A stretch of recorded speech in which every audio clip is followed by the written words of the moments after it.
Imagine this. You're standing in a room where the walls whisper, not in words, but in something far worse, silent, gnawing understanding. The kind that slithers into your skull and makes a home there. Around you, people laugh, talk, live. But their voices sound distant, warped, as if echoing through a fog you alone can't pierce.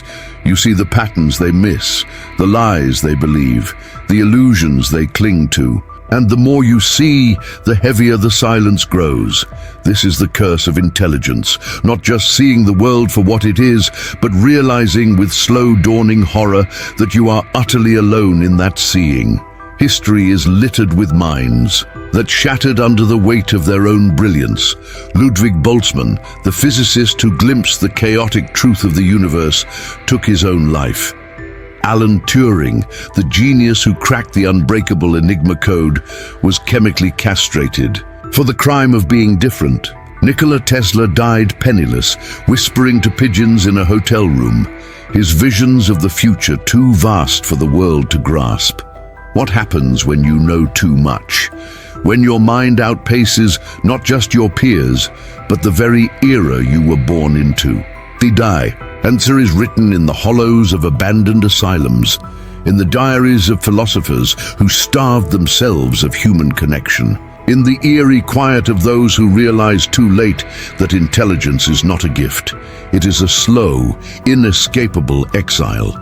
And the most terrifying question of all, if you finally see the truth, who or what is left to see it with you? The silence is your only reply. Now let's descend deeper. The isolation of the intelligent is not an accident. It is a law of human nature, as immutable as gravity. Friedrich Nietzsche called it the path of the Übermensch, the overman who must walk alone because the crowd cannot follow.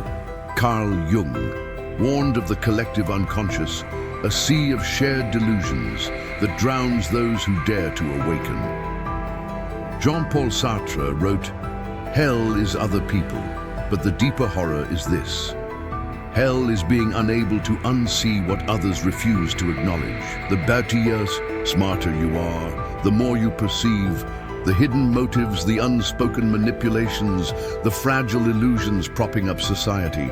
You notice the script everyone else is blindly reciting, and when you try to point it out, you are met with blank stares, nervous laughter, or worse, hostility."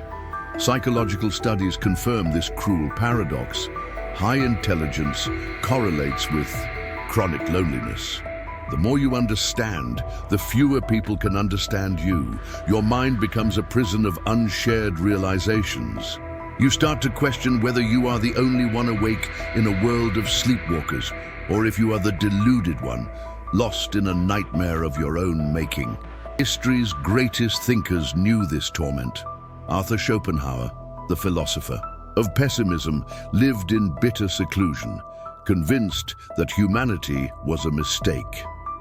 Viktor Frankl, who survived the Holocaust, wrote of the existential void that haunts those who see too deeply. Even Einstein, beloved by the masses, confessed in private letters that he felt like a stranger in this world. The horror is not merely loneliness. It is the dawning realization that intelligence creates it, that every step toward enlightenment is a step away from the warmth of human connection, and the most unsettling question lingers. If truth isolates, is ignorance the price of belonging? The answer is worse than you think. Now, let's peel back another layer. The isolation of intelligence does not merely wound, it transforms. Like radiation poisoning, it works silently, warping perception until the world itself becomes alien. History whispers of the consequences. The brilliant mathematician Kurt Gödel, who proved that all logical systems are fundamentally incomplete, spent his final years paranoid, starving himself because he believed his food was being poisoned. William James Sidis, the boy genius with an IQ estimated at 300, abandoned society entirely, working menial jobs under fake names to avoid the crushing weight of expectations. Why does this happen?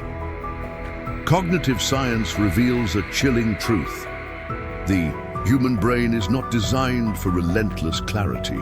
Most people operate on heuristics, mental shortcuts that simplify reality into digestible lies. Everything happens for a reason. People are fundamentally good. The world is just. These illusions are psychological survival mechanisms, but the intelligent mind dissects them, leaving only the raw, unfiltered truth, a truth too heavy for most to bear. The more you know, the more you see the cracks in everything. Relationships become transactional. Society reveals itself as a fragile performance. Even language feels inadequate, a crude tool for ideas too vast to articulate. You start to wonder, are the normal people the sane ones? Or are they simply better at pretending? The horror deepens when you realize you cannot go back. Once the veil lifts, there is no return to ignorance. You are left stranded in a world that feels increasingly unreal, surrounded by people who cannot or will not see what you see. And the most disturbing question of all, if intelligence leads to isolation, and isolation leads to madness, is enlightenment just a slower form of self-destruction? The answer is creeping toward you. Now, brace yourself. The final revelation awaits. But what if the horror isn't the end? What if the loneliness of intelligence is not a curse, but a threshold? History's outliers, those who walked the razor's edge between genius and madness, discovered something terrifying, yet liberating. They realized that true intelligence does not demand isolation. It demands transcendence. Consider the case of Isaac Newton. After years of self-imposed exile, consumed by paranoia and obsession, he emerged with laws that reshaped reality itself. Or Nietzsche, who in the depths of his solitude proclaimed, "One must have chaos within oneself to give birth to a dancing star."